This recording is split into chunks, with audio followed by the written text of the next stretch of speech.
Hi, I'm Dan Brown. I'm part of the team here at WorldSpan.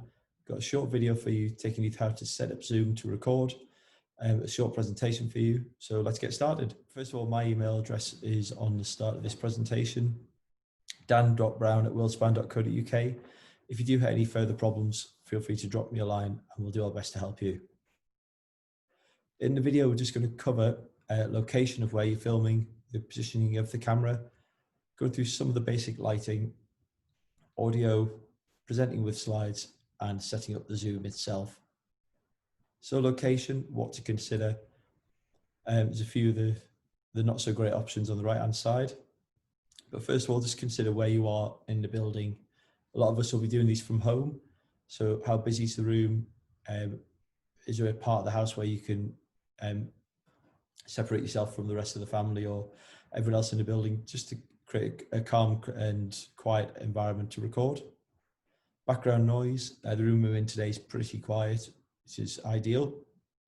Natural light levels, the gentleman on the slide at the top there, obviously the windows behind you can cause the camera to struggle with getting the light levels correct. So if possible, I've got the window in front of me here. This gives you a nice even lighting. Any lighting within the room, just consider where it is.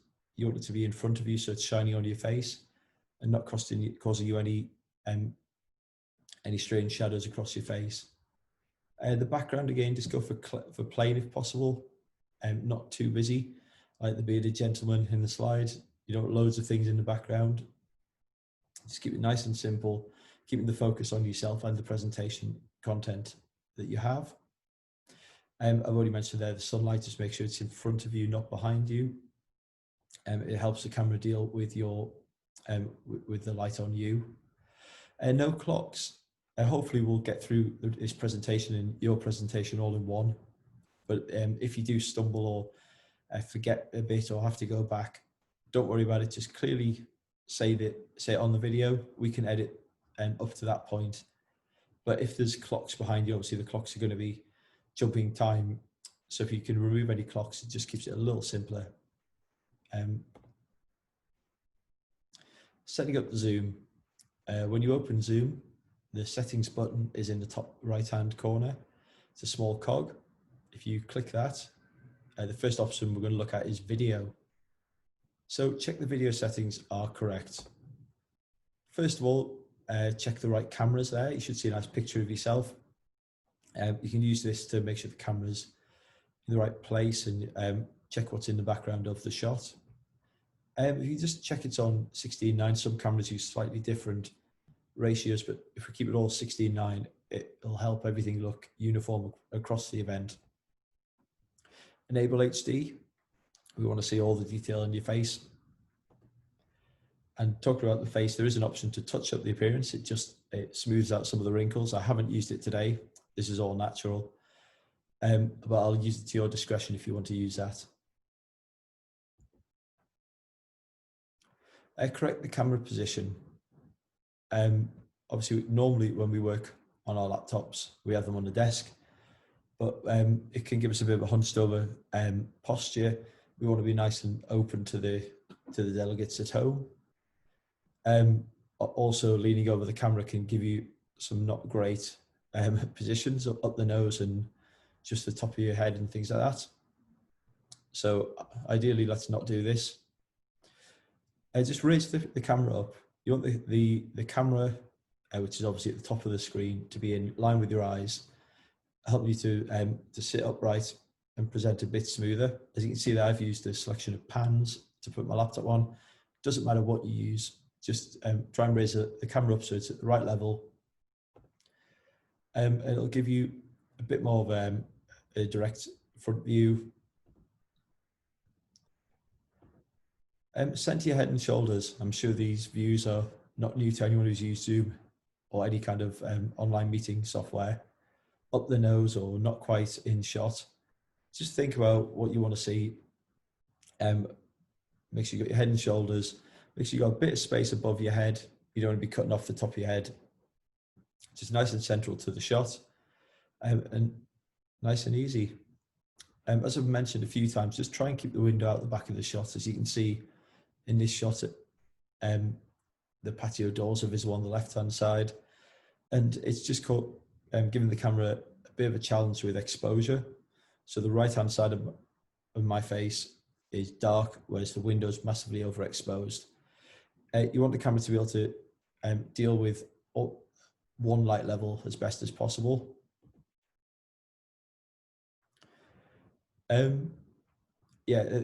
Just a bit more about daylight. As I've mentioned, I've got the window in front of me here, which helps to keep the light levels even across my face. The side daylight, again, that's completely passable, but just moving around so that the bottom picture there is me facing the door that's in the window, that's in the mirror in the first shot. And you just see it's just a bit more balanced and it looks a little bit nicer. The video settings, unchecked mirrored video. As you can see here, I've got my WorldSpan badge on. If I switch to mirrored, that would be backwards.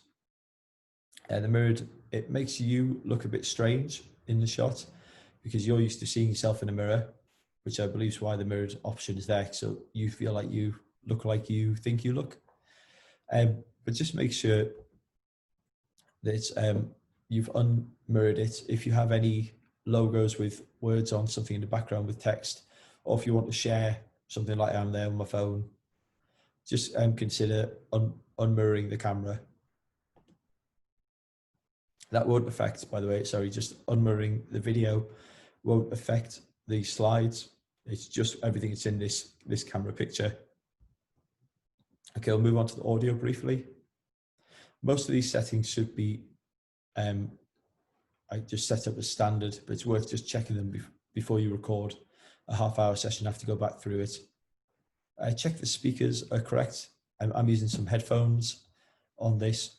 It just means any audio plays through the headphones. It doesn't affect the microphone. Just give us a nice clean recording. There is the option to test the speaker. It plays a little audio track just so you can check you've got the right level in your headphones. And the same with the microphone. I'm using the internal microphone on the laptop. If you have a USB microphone or some kind of sound card, obviously feel free to use that. Just select it in the drop-down menu there. And again, you can test the audio and there's a little light level meter, sound level meter. You just want to make sure you're at the top of the green, maybe into the amber a little bit, but you can adjust that level, but you shouldn't need to. They set them up bang in the middle. So it's nice and easy to use. Okay, going into the recording now. The recording settings. The first thing you want to do is choose the location. There'll be a file which Zoom has created on your computer, but you just want to check the number underneath there. I've got 71.51 gigabytes remaining. You just want to make sure you've got enough space to save the recording that you're going to create. A rule of thumb is 1 minute is about 4.5 megabytes. So again, if you multiply up, depending on the length of your presentation, just make sure you've got enough space to store the file in. Optimize for third-party video editor.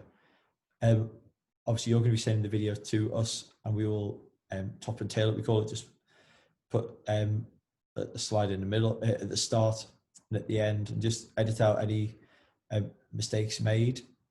So this saves the video file as an MP4, which is a bit easier for us to work with.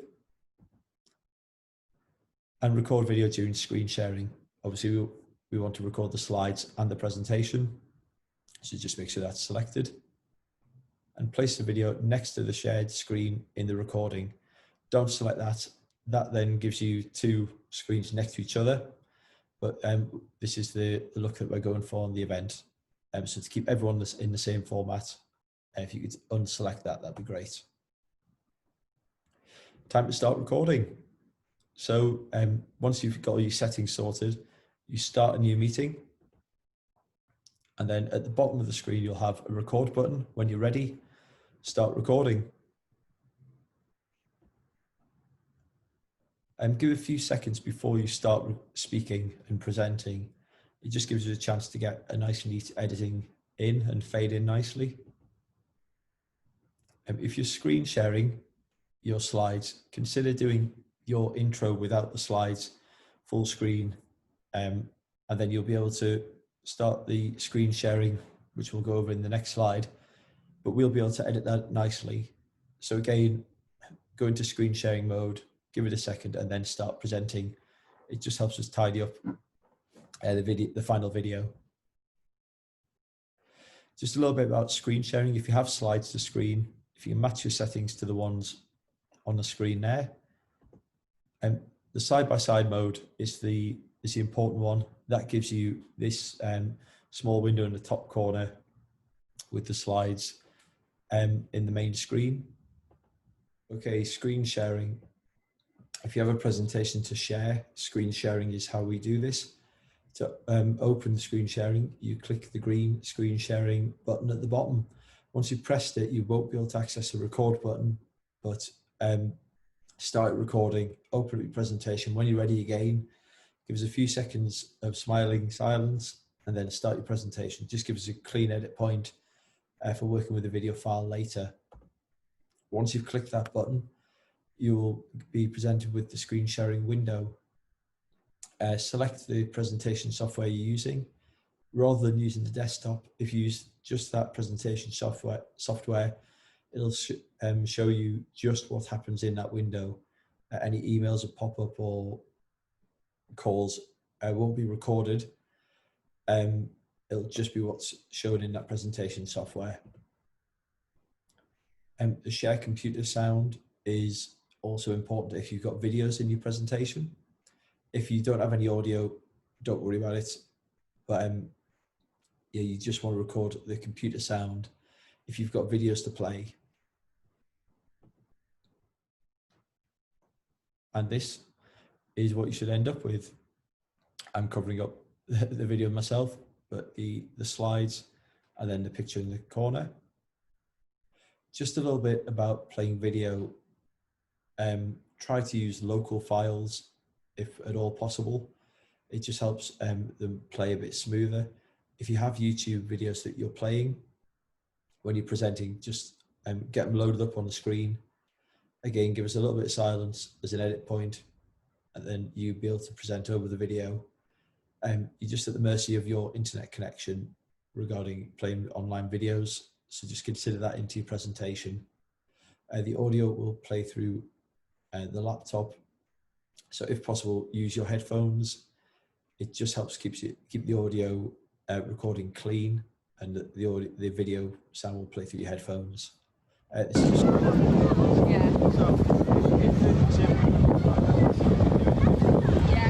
just so that the sound is playing. After the recording, end the recording is always a good start. And then if you end the call, Zoom will then bring up a little window like this saying it's converting the recording. This again changes it into MP4, which is a lot easier for us to handle. And the file will be saved to the location that you've specified. There's a few files in the folder. It's the MP4 file that we're after, and the last recording you made will be the higher number. So if you take that file and then send it to the specified cloud location of, not sure of the exact Dropbox location we'll be using, but that'll be in your speaker email communication. So if you send the file to us, and then you can relax and enjoy your presentation. So as I say, it's a whistle-stop tour of this. If there's any points I've missed out, or if you get any problems, please do get in touch with us. My email address is on there, and I hope this has been helpful for you.